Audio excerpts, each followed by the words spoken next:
So welcome everybody to an awesome episode.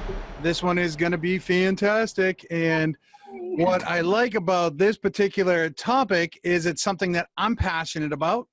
And I'm filling in for Tristan today because he's got a cold and he's sick out there out in sunny California. So I get to step in for him and introduce Kimberly Olbrich. Olbrich. Oh, Olbrich. Olbrich. And she's with, what company are you with, Kimberly? I'm with Century 21 Citrus Realty, the top 5 of the state. So hello, everybody. Awesome. It's a privilege. And 30 minutes south of LA in a town called?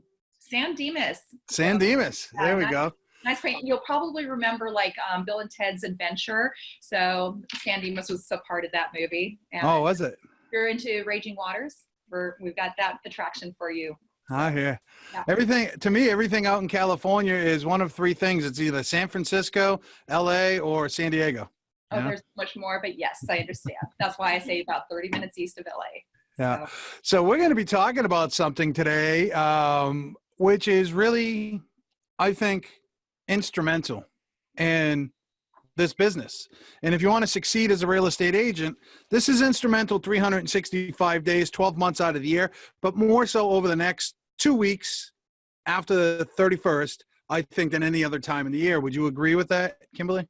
I agree with this particular portion.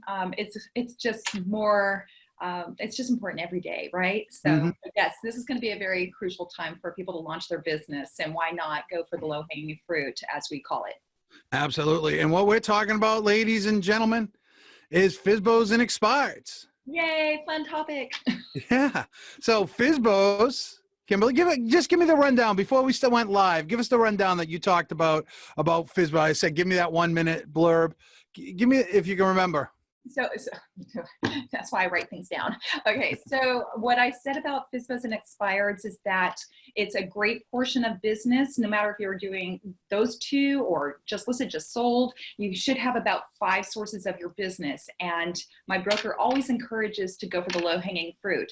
They've already said they want to sell. So it's a matter of us, cleaning up a mess, or maybe just giving a different approach, right? So we have to find out that motivation and see if we can fit that need.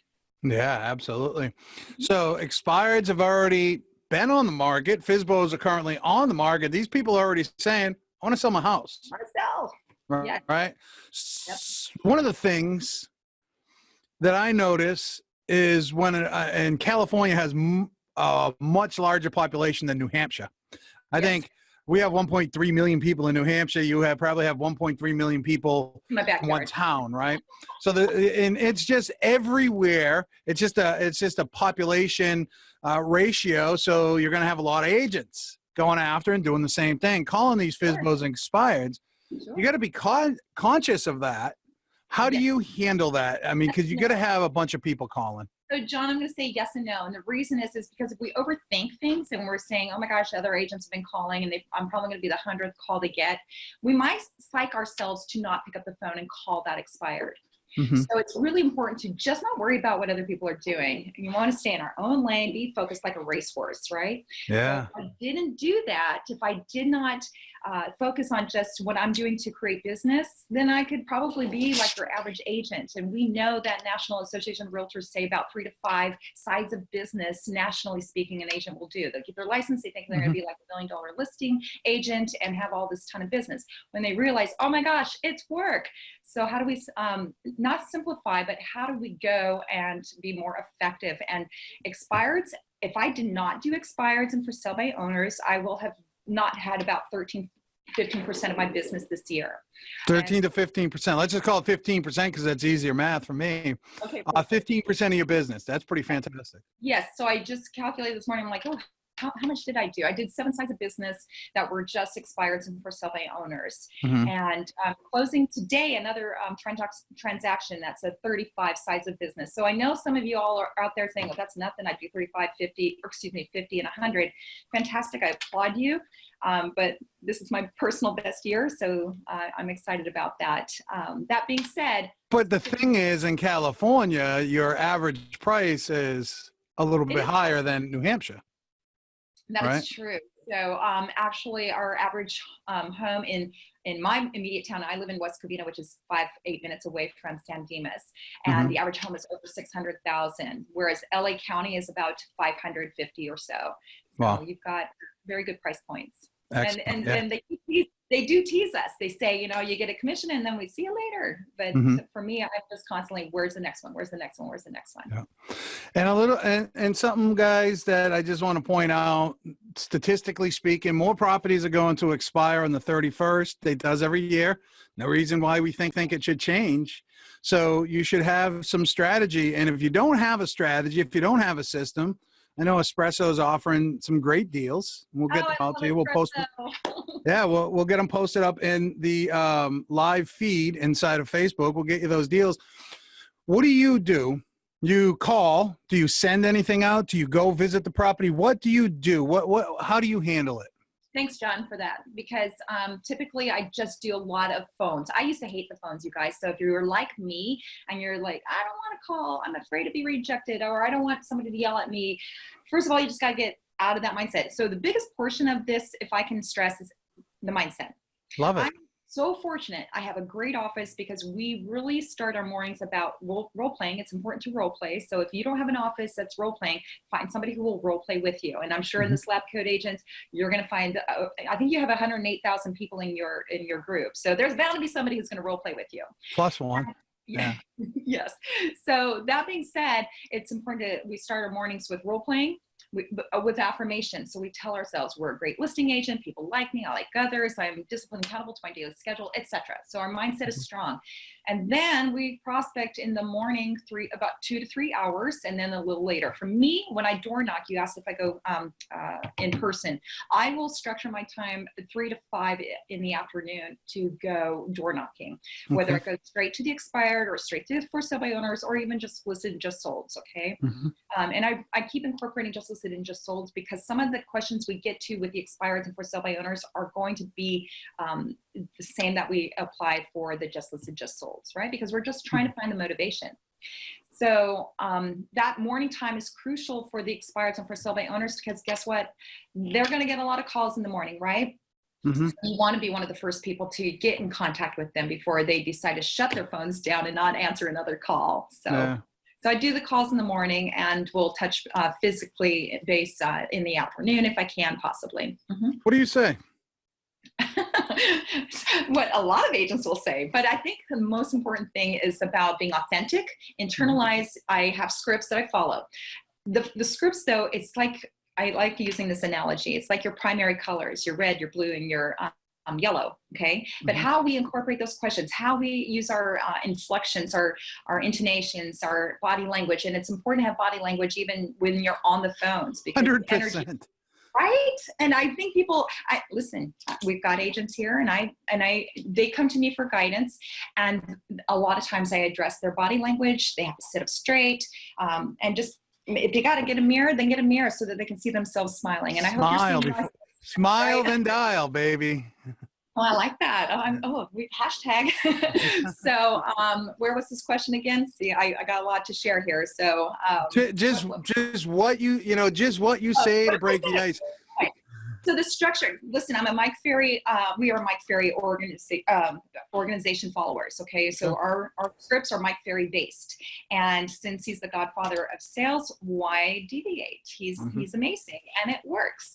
So at the end of the day, it's all about finding the motivation. So you're gonna address the fact that, hi, I noticed your home shows on the computer as an expired listing. And I'm just curious, were you still interested in getting this property sold? Or when are you planning on interviewing the next agent for the job of selling your home? Leave the question alone. Don't try and answer it for them or anything like that. It's important to have breath, even though I'm talking fast here, because I just want to, get as much information out there as possible. Okay. Oh, I get it. And tonality and just know I don't talk like this on the phone. Hey, you want to sell your house? No, go by. Sometimes that actually, if your fear of rejection, Mike Ferry encourages to do that. You don't want to sell your home, do you? Okay, and just get the no out of the way. Okay. Fear is a big thing. John, I think the biggest thing is go with the intention that you really want to go and help somebody.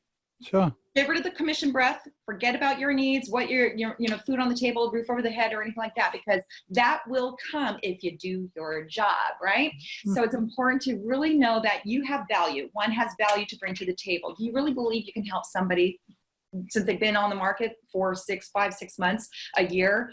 If you really believe that, then you're really going to be authentic and internalizing those scripts and really say, hey, the reason I'm calling, it shows as an expired. I'm just curious, when are you interviewing for the right agent for the job of selling your home? Kimberly, I tell people all the time, that you have a lot of alone time when you're working out, when you're walking, when you're doing meditating, whatever you're doing. Record yourself, because a lot of times people will just read off the script. And it sounds like they're reading off the script, but you need to know when to put your own unique vernacular and voice inflection on things. You need to be able to, when somebody asks you a question, right? And so in multiple different ways, deviate in just a little bit. But when you know your script, whatever that script might be, and you can say it in your own vernacular, then it becomes ingrained in your brain and it just rolls off the tongue naturally. There's no tripping or stumbling, right? But record yourself and listen to yourself. Would you buy from you? Yeah, exactly, John. And that's the importance of role playing too. So that we'll say the scripts out loud. So it's like fresh, you do your warm up before a workout, right? So we do our warm ups, we read those scripts and we role play so that we're getting stronger, so that when we are in the moment with an actual flesh and blood expired for sale by owner, now we're sharpened and we can actively listen and forget about what we're trying to say. So we're going to actively listen and here, are they frustrated? Can you say that again? Actively listen. So it's important. I just got to interject here. I want you to talk, but I want to interject a very, very important point, which will change the way you look at everything when it comes to having conversation.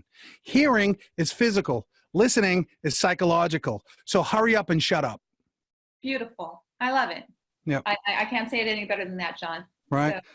So listening is key. Indeed it is. So because I actively listen to any of my clients' needs, it's allowed my business to grow. When I first started with my brokerage, I was actually frustrated. So some of you may get frustrated. You're learning these scripts and you're thinking, oh my gosh, where's the money? Where are my deals? I'm doing more work and the efforts are still the same, or the results are still the same. So as long as you know that you're practicing right and saying the right things with the right intonations, being authentic, etc., so you're going to get the results. It will come. My first full year with my company, I went from the best year before at a different brokerage who I have love and respect for. I did 11 sites where I came from, which is still more than your average agent nationally speaking, but I knew I was capable of more, as I'm sure if you all are watching now, it's because you believe you have something more that you can do and you can grow. So that being said, my first full year, I went from 11 to 22 and a half sites and tripled my gross commissions. Nice. So my best year, I think, was like not quite 90,000. And so then I came to this brokerage and I did 231,000 gross commissions in my first full year. And last year I did 411,000 gross commissions, because I'm sure y'all are probably wondering, what is it that I'm making? So there you go. And then this year, my goal was to exceed 10%, which I'm now about maybe 15, I don't know if it's 15% over. So I'm at about 465,000 gross commissions, which not a bad day. I think I'm doing more than some lawyers and doctors here. So I think so too. And you're doing what you want to do, right? You're happy with your level. And there's no benchmark of success. It is what you want. If somebody wants to do $100 billion, go ahead. If somebody wants to do 5 million and they're happy, go ahead. Well, what brings you happiness? You're hitting on some really important things here. And my last year in true production, when I was really grinding, was probably 2 years ago. And calling FSBOs and expireds this time of year that's about to come, just for 1 month straight, was 33% of my business. Oh, awesome, John. Right? Yeah. And it's not as simple as one phone call, though, is it? Oh gosh, no. Okay, so when I'm on the call, because you did ask, what am I saying? And some of it, so there's another thing to keep in mind is hearing and matching. So you want to make sure that you're actively listening, and in that actively listening, I write notes so that I can remind them what they told me. Mm-hmm. So what I'm hearing is that if you could sell and get what you want out of the home, it was important for you to also buy at the same time. Is that what I understand? And so they know that I'm hearing them, and I want to make sure that I am getting their motivation. Mm.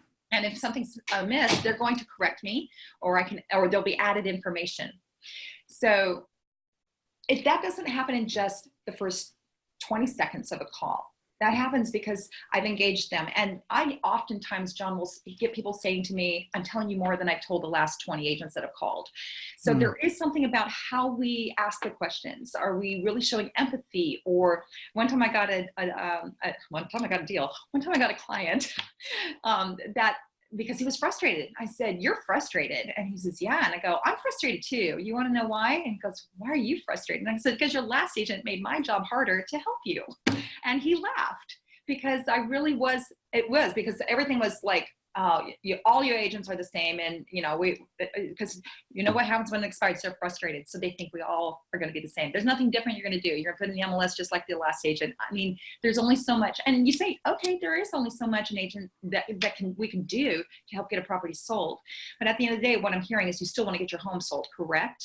And so it's that engagement, really diffusing their frustration and showing empathy. And I think that's one of my superpowers, if you will, is empathy is so powerful. Yes. And we even had Gary Vaynerchuk talking about how important empathy is. I really think that EQ is so important in what we do, right? And I'm the first person to say it because I'm a high D, and it's just like, get in, get out. But the moment that I started to listen more, the moment that I started to utilize my EQ, the time when I started to listen, things started to happen. I didn't say I only have an hour. I'm in and I'm out, right? No. Yeah. I mean, if it took me 2 hours to sit there and listen and anything else like that, I enjoyed the conversation, right? Yeah. I really slowed down. We're working like hell to get to that point.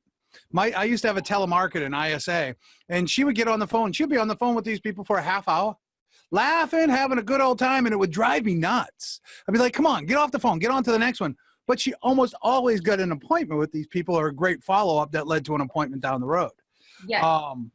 And that's what we kind of want, because if you can get the person opening up to you after they've just been bombarded, I got to understand, not only just with a whole bunch of realtors trying to call you, but a whole bunch of robocalls trying to tell you that the IRS cops are coming for you and everything else, right? Before we go any further, everybody, if you have a question, if you're watching in the group, put the question in the chat section. We'll try to get to it. If you're listening live, put an L. If you're watching the replay, put an R.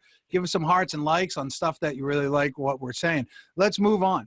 How many hours a day, if you can even answer this question, or do you can just answer it? I just do it every day. When it's done, it's done. Yes. My sales manager always encourages me, can you prospect at least an hour a day? And so that's my goal, is to prospect at least an hour a day. But I often find when I start that I end up doing maybe 2 or 3 hours. So it really is a matter of that mindset again, and just start. Even if you say, you know what, I've got 15 minutes between now and my inspection, then you can make calls there. There's never a reason not to be prospecting other than the mindset of, say, oh, well, I'm too busy, I don't have enough time, or I'm not in the right mood to hear somebody's, rejections, or, my broker will say there's a drunk monkey. They're going to have that drunk monkey talk you out of doing what you know you need to be doing. So this is a matter of just get out of your own way, own, and don't worry about perfection. Perfection will come over time. Yeah. In fact,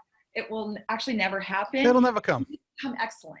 So I struggled the first call. I mean, just like you, I don't really understand the scripts until, the practicing and just doing it. Now I love phone calls because I know, first of all, I can touch more people in a shorter time. And that I can actually, bless you, I can actually thank you. Get the appointment. You're welcome. Just get the appointment. I know that I'm conveying differently over the phone. So when you get out of your way, you have your strong mindset, you know that you are authentic in helping someone, you're going to get the results. You asked how many times do I end up talking to somebody before I close a deal. Oftentimes I really do get it in that one-time conversation. But on a for sale by owner, that's a little different. One for sale by owner, I sold their home. I ended up selling their home, but it took me about 6 months worth of contact. They were, and I believe with Espresso Agent, one of the reasons why I really like Espresso Agent is because they do have Monday masterminds. And Bill Crespo was great. He said to ask the question, are you more committed to selling it yourself or getting your home sold? And it really is a pause to think about that question, because it's pretty powerful with a for sale by owner. They're committed to selling it themselves because maybe they did it before, or they were convinced they're going to, save money, save the commissions selling it themselves. Anyway, so it took 6 months. The price point was I ended up selling it. I suggested a sale price of 1.38. They wanted 1.45, and I was not going to let $70,000 get in the way of what I know eventually was going to happen.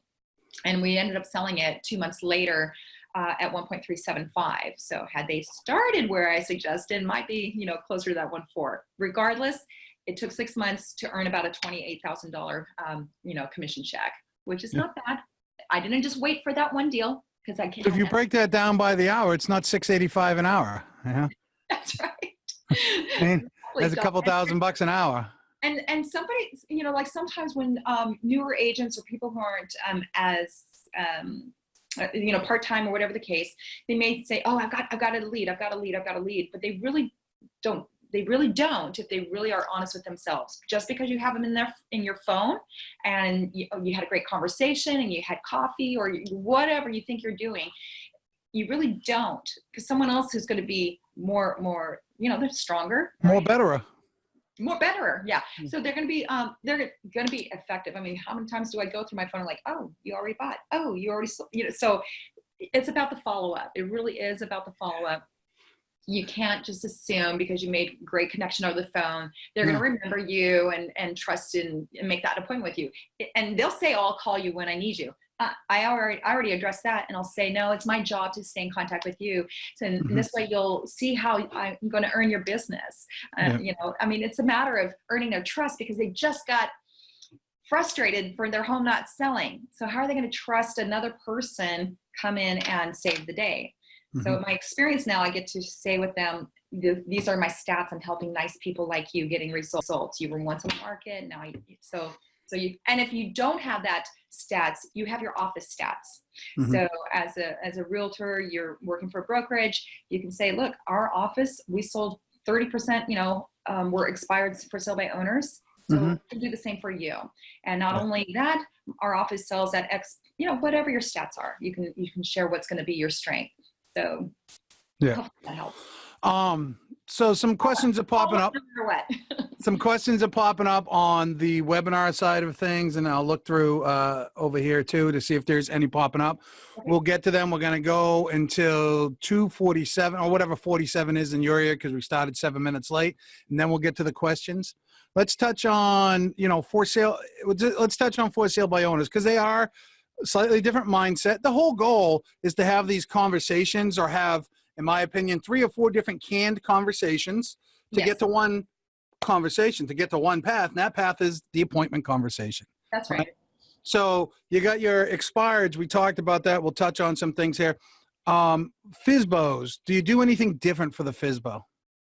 So I know that it's sometimes about bringing value, but I think that's important in all aspects of whatever source you're bringing value. So you can say, look, I appreciate you want to try and save the commission yourself and sell it yourself. I'm not sure if you're aware of this, but a small percentage, in fact, about 2% of all for sale by owners actually sell themselves, and the 98% will list and sell with a realtor. So can you afford the opportunity to only have a 2% chance of selling it yourself? And so when you say, look, I don't know if you know, there's 100 homes for sale immediate in your area, and you're going to be positioning yourself where it's only this much, where the others are getting this much exposure. Can you see the value of that? And if what I say makes sense, and that you're going to help overcome that commission, concern, would you at least agree to meet with me so I could, share with you what I can do to help you get the most? So there's ways to overcome their concerns, because who doesn't want to save money? I mean, right. Realtors are out there trying to save money because they try and talk down a photographer. They talk down, I know you realtors. I've got them in my office, and they're always trying to find the least. So everyone tries to save money. Mm-hmm. So with for sale by owners, sometimes my question will be, if there was an incentive of if we can come to an agreement where incentivize you to still sell it yourself, would you at least agree to meet with me so we can show it and work together? And the funny thing is, and it's a very important question to ask when you're with them, we're not going to discuss the numbers in this webinar. But when you ask this particular question, it's for later on. It's for overcoming an objection. Are you paying a commission to whoever brings the buyer now? Are you willing to pay a buyer's agent? Because if they are, they're already halfway over the hump. That's right. That's right. And if you're already paying an agent, what harm is it to have a quick conversation with me? That's right. And I think that too, you mentioned it and I mentioned it, but to readdress it, it's important to understand that for sale by owners, expireds, for just listed, just sold, you have some basic questions up here, but it's all going to then come down to that funneling of the basic, because they all have a basic. They have a need and want and desire. And so we just got to find out honest. And sometimes I often use the scale of 1 to 10, John. I'll say on a scale of 1 to 10, 10, you can't wait to make that next move, be in a smaller, bigger home, out area, whatever the reasons. To 1, you can't wait till you never hear from me again. Where do you rate yourself? And they'll often laugh because I am not afraid of rejection. I mean, we've all been rejected and we're still living and breathing, correct? Yeah. So it's part of life. So when we know that, then you can just say, okay, where do you rate yourself? And then they'll give you your number, like 5, 6, 7. And great, what's it going to take to get you from a 5 to a 10 or 6 to a 10, whatever? And it's like distracting them from really, oh, you're an agent trying to get my deal. No, you're just asking questions about them, getting them to open up. And that is the key to a lot of this. Ask the questions, shut up and listen. And from whatever they say, build on that. In my earlier days with less structure, less tools, I thought, well, because I was in sales background, I thought, well, they're going to like me. They're going to want to do business with me. So let me just get to know them and be friends with them. But as Mike Ferry said, nobody's asking you to be their friend at the door on the phone. They didn't ask for that. So they have a need, they have a want, do your job. A doctor doesn't say, hey, let me hang out and have coffee with you. And then maybe you'll come to me and I can tend to you when you're, feeling bad. Right. And same with the lawyers and same with anything else. I mean, my mechanic doesn't say, hey, let's have coffee. Right. So point is that just pay me. Don't worry about making friends. You can be friendly through the process. They want a professional. This is a big asset. They want to know that you really do have a strategy in getting their property sold for the highest amount of, possible, right? And the shortest amount. I always say you want to get the most in the least time and the least amount of headaches, right? Yeah. So who doesn't want that? Yeah. Now, some have different needs, but that's the basics. And everybody, let me just say this. Let me get real close to the microphone so I can make this profound point. Making phone calls sucks. It really does. There's nobody waking up in the morning saying, I can't wait to go make 100 phone calls today. Yay, me, right? No, it sucks. But it's a discipline. It's a discipline of your business. Yeah. And the more phone calls that you make, the more successful you're going to be. That's just the way it is. The more appointments you go on, the more successful you're going to be, right? So it's really important to understand that this is a business strategy. It's part of your lead generation strategy. I teach that the lead generation quadrant, there's 4 places that business comes from. Some form of phone call, some form of networking, some form of online, or some form of traditional activity like just listed, just sold, postcards, billboard, print media, that kind of stuff. Everything else can be traced there. So you're really screwing. You said 15%. I said 33%. The average there then must be, in my mind, 25%. So with a quadrant, there's 4. If there's 1, that's 25%. You're screwing yourself out of 25% of your potential business by not doing it. So about 15%, when my average commission is about $13,000, and I did 7 deals in 2019. That's a lot, right? That's more than most people make in a year, kid. Understood. So but it's an important amount of if I didn't have that, then I'd have less, right? I mean, Yeah. we all, so. Because you're going to have to replace that activity. We just did the math. 12 times 7 is, I'm really bad with math, 84? Sure. 84,000. It's 84,000. How are you going to replace that 84,000? If you're not going to phone call, make those calls, how are you going to replace that 84,000? That's a philosophical question you have to ask yourself for your business. If I'm not going to do this because I don't like to do it, none of us like to do it, right? I don't like going to the gym. I see the people that go to the gym and eat healthy. They get skinny. They get muscle bound. I don't. I can't blame anybody, right? Yeah, it's on you. Discipline. It's discipline. It's a business discipline. You're not going to feel it every day, everyone. I mean, you're going to sometimes feel like I am invincible. I just close. And here's the thing. You want to definitely be in activity when you're doing something, when you just closed a deal, just got one into escrow. That's actually how you build from that. So because an expired, it's going to want to know that you are doing business, that you're not commission breath, and like, I really need this deal.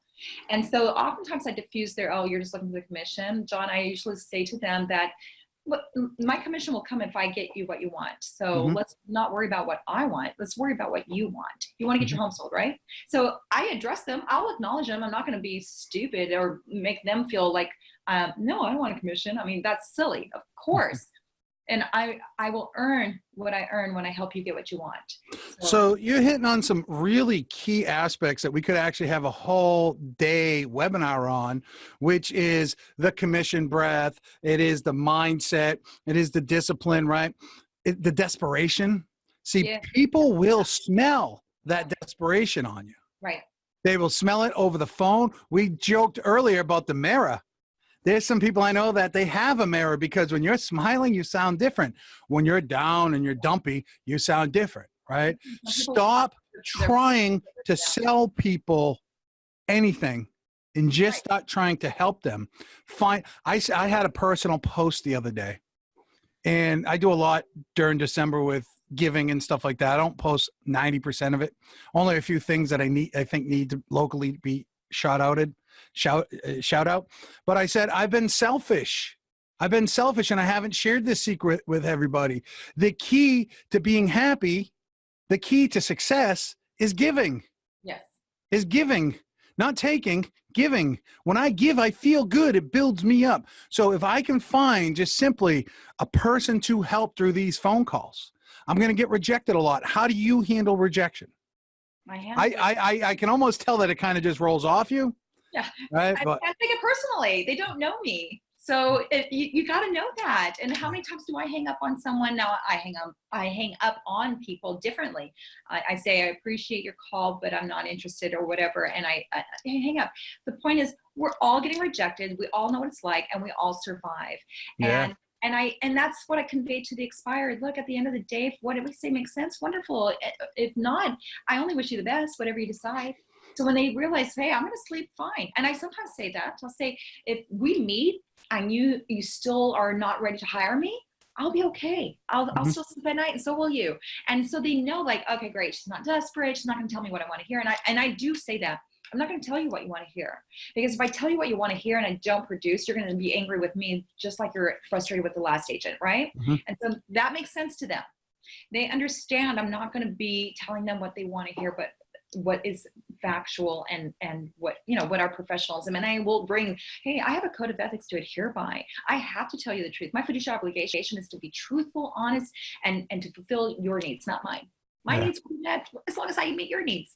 Yeah. That's got to be, you have to really internalize that belief, come from a place of service, come from a place of abundance, because if someone's really hungry and they really are needing that commission, I get it. We all need what we need for our personal reasons, but you cannot be in this business and thinking about yourself and think you're going to succeed. You will succeed if you apply the tools, show up, dress up, do the job. You will succeed. And as long as you internalize and be authentic and really believe you have something to give.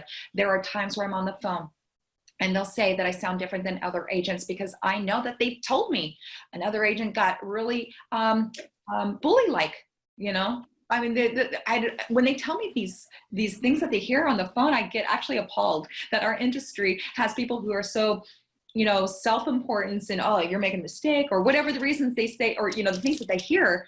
It's appalling. So we have to come from a place of service and abundance and know that we really truly believe we can actually help this expired or this for sale by owner. If you don't, you're not going to have the inflections to that's going to compel them to want to meet with you. If you need a paycheck in 2 weeks, go sell cars or furniture. Yeah, sure. Because that ain't happening here, right? This is a business, and businesses take time to build up. No safety nets, nobody giving anything. The more connections, the more relationships, the more conversations you have, simply the more you make. Let's jump into some questions because we got a couple of good ones. Sure. I'll answer the first one if you don't want to. How do you handle numbers on the DNC list, do not call list? I don't call them. Okay. I don't call them, but I can go to the door. If they're in my immediate area, I go to the door, or I can send them a letter.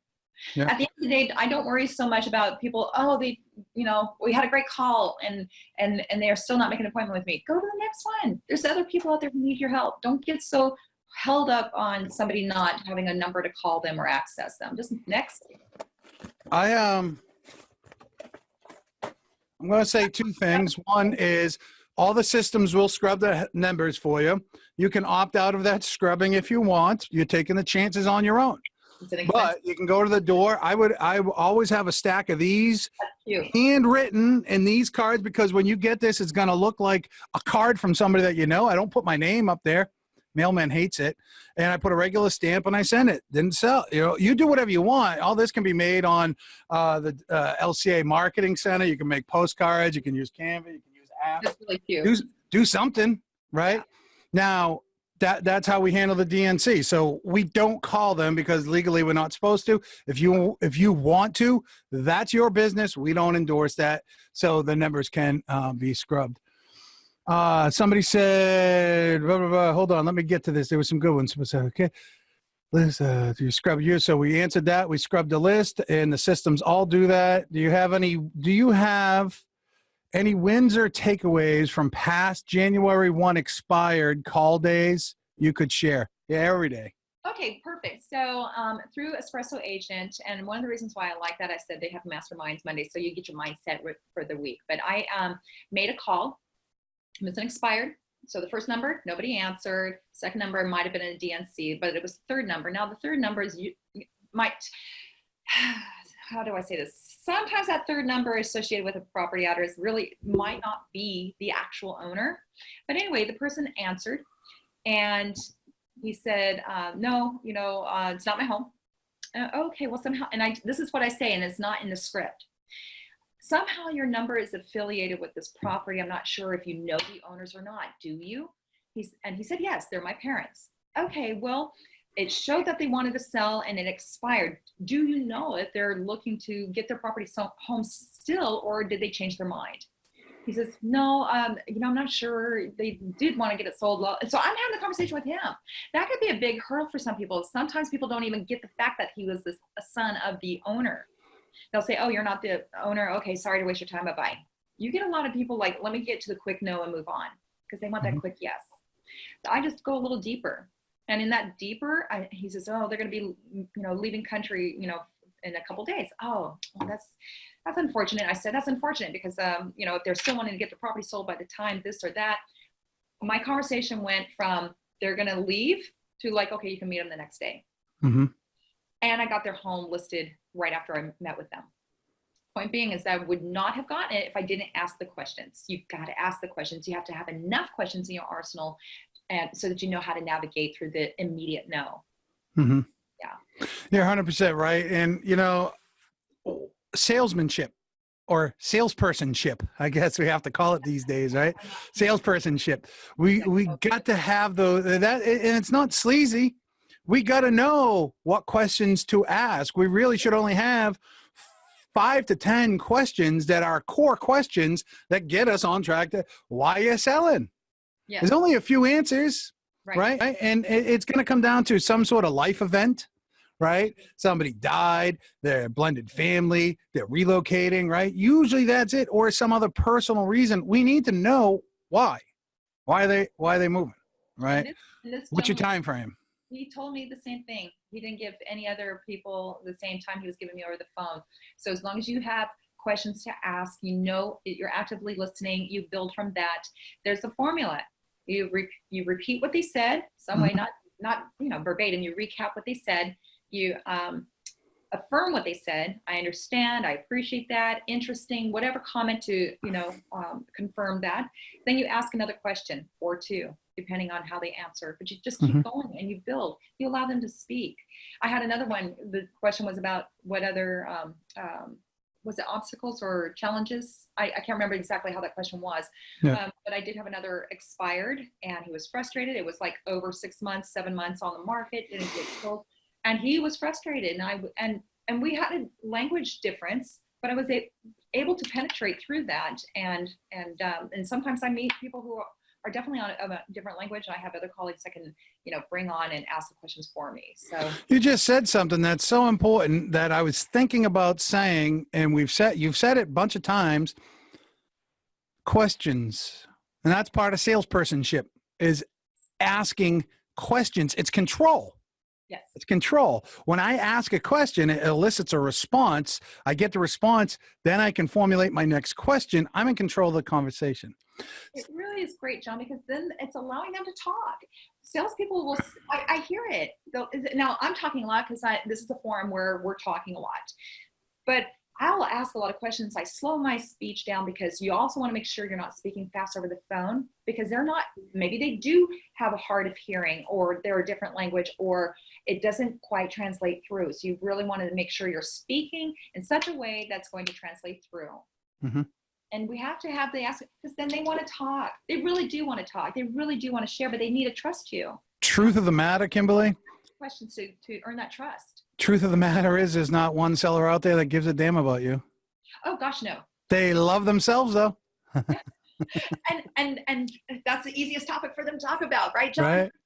Even if you want to go off on why they're so frustrated and they'll never sell again, because let them vent.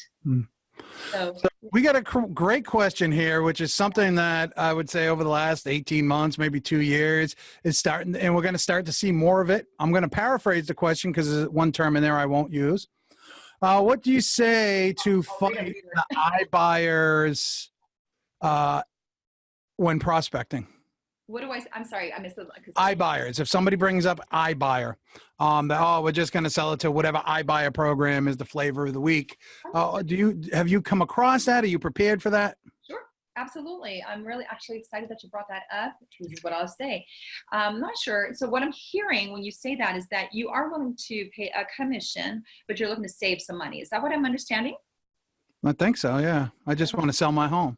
You just want to sell your home, exactly. And now you're choosing to go iBuyer versus hiring another agent for the job of selling your home. Is that what I understand? Yeah. Okay. So my concern for you, though, is that you're still going to limit the exposure on getting the right buyer that's going to pay you the most in the shortest time possible with the least amount of headaches. May I explain? Okay, you're going to say yes or no, or I don't know. Okay, so my point is that, I had, and I'll say this, I use true stories. I represented a buyer who hired, and I went and sold them a condo that was represented by a different agent that was a discount agent. And that discount agent did not have the negotiating skills. That seller actually lost about $15,000 on what they could have gotten for their condo, knowing what I knew, what my buyer was willing to pay. Did you know that? So a buyer is going to see a discount seller and offer a discount. So are you sure that you're going to get the most by going that route? At the end of the day, it's about getting the most amount of money for the home sold in the shortest amount of time possible. And let me just add this, John. If at the end of the day, you know that you asked the questions and the answer is still no, that's okay. Let it go. Next. Move on. Yeah. The only time you're going to beat yourself up is if you didn't ask the question, you could not, now you have nothing to know. Okay. The moment that you realize you'll never get a cat to bark is the moment that you can exit that conversation really quickly. No's sometimes them telling you no is a blessing. You want to get off the phone. Let's jump over to this next one. Do you do anything different to prepare for January 1 than the rest of the year? I don't do anything different. What I do works. It's the godfather of sales. He says, just sold, just listed, expireds for sale by owners. Those aren't going to change. Yeah. I'm going to always have these basic 4, right? Open houses. So you got 5 different sources that you can do. Internet, always. Postcards, always. I mean, there's so many different things. So no, if anything, it's a matter of just my sales manager says, is there anything that's going to stop you from achieving your goals? My goal is to do 60 this year. That's my goal. Mm-hmm. And I said, yeah, that's me. I'm the only one who's going to get in my way. I don't let the market dictate what I'm going to do or don't do. Because even in the worst, I came into this business when it was the worst. It was the short sales, DNA of sales. Okay. However, most of my deals were regular sales. That being said, even in the worst time, nationally speaking, there was 5 million transactions taking place. And on the best, there was 6 million. So there's still people going to sell or buy. So I just don't even always. I don't overthink it. I don't over listen to the news, because if I listen to the sky's going to be falling, then yeah, I'm going to get my umbrella and go under the table and do everything to not be active because I'm scared. So I get rid of that. Okay. So just don't listen to that thing. Watch, the screen just froze on that one with my tongue sticking out. You look like one of those llamas. So Lynn asks, are you getting your info on FSBOs and Expireds in the MLS? No, that's why you get a system like Espresso.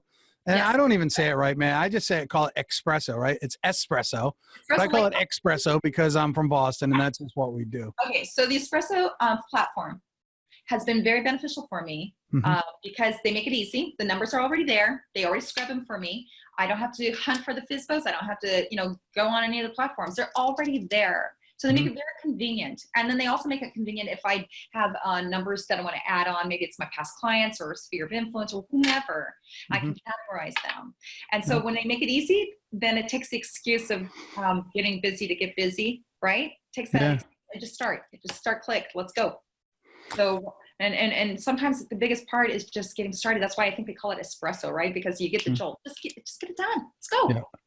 And final question, and then we're going to wrap it up. Erica asks, how are you getting around that a lot less people answer their phones or now have apps on their phone that block calls? Move on. Simple. Move on. Yeah, so simple. And if we really want, oh my gosh, that's a house I know I could sell, then go to the door. And if there's no solicitation, then send them something in the mail. Okay? Yeah.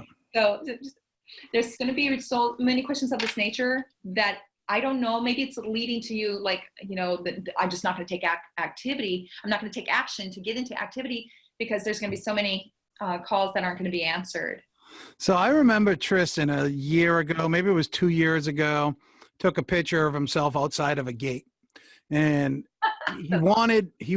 how do you make contact with that? I believe he ended up FedExing something. Right, I would love for him to post that in the comments. FedEx something, and several months later, he was like, "Hey, remember me standing outside? I got the listing." Right now, I got a FedEx business account, and I will send them a letter, a pre-listing, because FedEx is a little bit more important, right?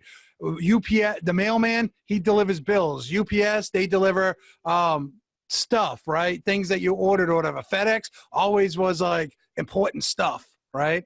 And so when you see FedEx pull in and somebody's delivering something, now they're going through it. Now they're opening up. Yeah, it might be $8, $10, $12. It might be $22 after you're done sending it. That's why I don't do it to everybody. But if it's in my town, my average sale price here is $450. Man, I tell you, $450 times whatever I charge is a lot of money. It's well worth the $20. You get a $12,000 check. It's a good investment. So if you really want that particular property, you do what it takes to get it. And for me, also, John, no big secret, but guess what? Our phones do videos, right? So if you know that you got a mobile phone, and a high percentage of them are, why not send a picture of your postcard or your business card or a video if you're not afraid to be in front of people? Some people are very camera shy. You can still overcome that. Send your business card, do a property. Hey, this is where my office is, or whatever. You can get creative. Don't overthink it though, because if you do that, then you're going to stop, right? You just want to keep it simple, so you just move on. But yeah, there's ways to overcome these hurdles. This is what I would FedEx them, right? This was what I call my pre-listing handbook, right? And it had a whole bunch of stuff in here that I had designed. I got them printed on. This was all about staging the home and such like that. I got these printed on. Your CMA report, almost. Yeah, I got these printed on. Those were all the same thing. I got them printed on Lulu print or whatever it is for like $3 each. I would get 100 of them at a time, and I would FedEx those out with a handwritten letter. That's And I noticed that your property is no longer for sale. If you're interested in still getting that property sold, we offer the most comprehensive marketing strategy out there. Would love to grab 15 minutes with you. That's right. Right? That's it. And they called. It also gave me a reason to call them back and say, hey, listen, I just wanted to see if you got the FedEx okay. I know you did because I got the tracking number, right? And that helped me get a lot of appointments. All right, last thing, one awesome piece of advice to motivate everybody or help them somehow in their 25% of their business, for sale by owner, expired endeavor. So pressure. Okay, here's the thing. You got about 7-8 hours in a day that is work centered. If you don't prospect, you're not going to get that business. So if you're okay with hearing no a lot more than a yes, and you know that you're going to get that $12,000, $15,000, whatever, I don't care what your commission average is. If you know that at the end of the day, you have to start from zero. At the end of the day, you got an appointment, you did your job. If you asked the questions and still got no, you did your job. Just get out of your way and just pick up the phone, go to the door. The worst they can say is no. Maybe they have a fancy way of saying no that's colorful, but at the end of the day, you're going to be fine. You just keep getting stronger and do it. Just do it. Just do it. Listen, if you're not, I want this to be in The Incredibles, that villain guy. I want you to think like when he's monologuing, if you're not calling your sphere, if you're not calling those expireds, who is, right? Who is? Because somebody's calling those expireds. Make it you. I do have one more thought, John. Sorry, one more thought. Here's the thing, because we'll talk ourselves out of it saying, oh my gosh, I'm calling later in the morning or later in the day. Maybe they didn't get anybody picking up yet because they're working. So just don't overthink it. Just pick up the phone and start doing your job. And that goes to George, because I was just looking at a couple other questions that filtered in. How do you overcome objections of being fairly new to the industry? Just do it and lean into your company. And being new to the industry, you have your office stats to use. Yeah, everything is we. That's right. We just sold, we just closed, we just did this for the expired, blah, blah, blah. And last question, then I'm shutting it down after this. Do you have any particular hours that you find are better over other hours? Perfect. Great question. I addressed that earlier, but the first 3 hours of your work day should be about the expireds and for sale by owners, because that's when they're fresh for other agents to also be calling them. So you're more apt to get them on the phone. If they've shut down, okay, because they're frustrated, they don't want to talk to 100 agents, then you've missed that opportunity. However, you can always go to the door. And my door time is 3 to 5. All right. Now, give us a shout out again, where you're from, how they get a hold of you, and everything else like that. Well, first of all, I'm honored and privileged to network with you guys, earn your business and referrals. We can help each other, right? Okay, I'm with Century 21 Citrus in San Dimas, about 30 minutes east of LA, and I use my calls system through Espresso Agent, and I'm a top-ranking agent. I'm honored and privileged to help you and the clients that you refer me. Awesome. Kimberly Olbrich, thank you for... Kimberly Olbrich, Realtor. All right. Thanks for joining us. On behalf of LCA, I'm Johnny Moe. Get out of here. Bye, everybody. Bye.